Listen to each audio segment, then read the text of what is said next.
Vacancy কত আছে, অন্য রাজ্যের তুলনায় আমরা কতটা এগিয়ে কতটা পিছিয়ে, আর কি করলে পশ্চিমবঙ্গ পুলিশ ও ভারতবর্ষের মধ্যে সেরা পুলিশ হতে পারে, এই সব বিষয় নিয়ে আমি ভাবনা চিন্তা করার চেষ্টা করি। লিমিটেশন আছে, সীমাবদ্ধতা আছে। আগের প্র্যাকটিসগুলোর মধ্যে কিছু ভালো দিক থাকলে অনেক খারাপ দিক ছিল। তারপরে cut your coat according to your cloth, ছাদ থাকলে তো হয় না, ছাদ দিয়ে কুলাতে হবে। এই রাজ্যে ভীষণ অর্থনৈতিক দেনা, সব মিলিয়ে আপনারা ভীষণ অসুবিধার মধ্যে থাকেন আমরা জানি। প্রত্যন্ত এলাকায় কাজ করতে হয়, না আছে থাকার জায়গা, না আছে ভালো পরিশ্রুত পানীয় জল, না আছে আপনাদের লজিস্টিক সাপোর্ট গাড়ি ঘোড়া ইত্যাদি, না আছে অনেক কিছু ত্রুটি আছে। তার মধ্যেও আপনারা পারেন, কারণ গত 2 মাসে বা 10 সপ্তাহে আপনারা এমন এমন কিছু কাজ করেছেন, সেটা দুর্নীতি দমনে হতে পারে, আইন শৃঙ্খলা রক্ষা করার ক্ষেত্রে হতে পারে, চিহ্নিত অপরাধীদের গ্রেপ্তার করা হতে পারে, সীমান্ত সুরক্ষার ক্ষেত্রে হতে পারে, অবৈধ অনুপ্রবেশকারীদের চিহ্নিত করা হতে পারে, অথবা আমাদের মা দিদি বোন বা কন্যাদের সুরক্ষা প্রদানের ক্ষেত্রে হতে পারে। আপনারা একটা ডিসিপ্লিন অর্গানাইজ সংগঠন হিসেবে এই অল্প সময়ে অনেকগুলো ভালো নজির তৈরি করতে পেরেছেন। আমি জানি পশ্চিমবঙ্গ পুলিশে যে মানব সম্পদ আছে তাকে সঠিকভাবে কাজে লাগাতে পারলে আমরা যে কোনো রাজ্যের পুলিশ বা কেন্দ্রীয় এজেন্সির তুলনায় আমরা অনেক ভালো ভালো পারফরমেন্স করতে পারব। আপনারা ভালো থাকবেন, আপনাদের মন্ত্রী আপনাদের সাথেই থাকবে।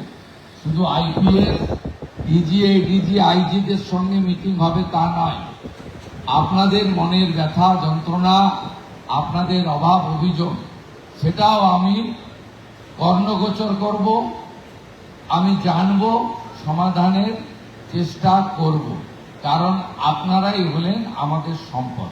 সকলকে আরেকবার শুভেচ্ছা জানিয়ে আমি আমার কথা এখানেই শেষ করলাম। ভারত মাতা কি জয়। ধন্যবাদ স্যার।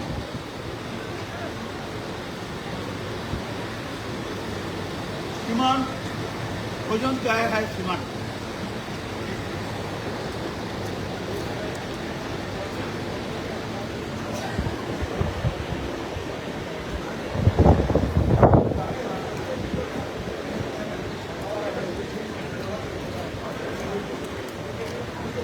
লাইভে আছি।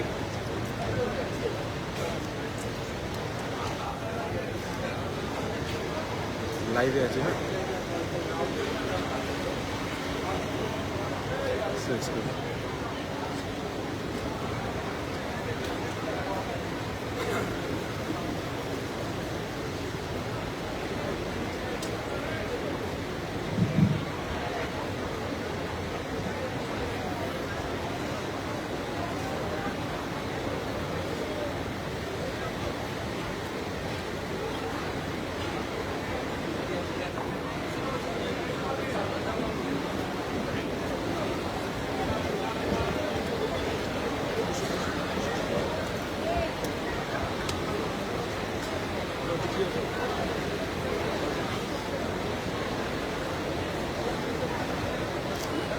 ম্যাম একটু সরে আসবেন।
হ্যাঁ এটা সাফ হবে কি হবে বেরিয়ে যাবে তারপরে কাজ করে হয়ে যাবে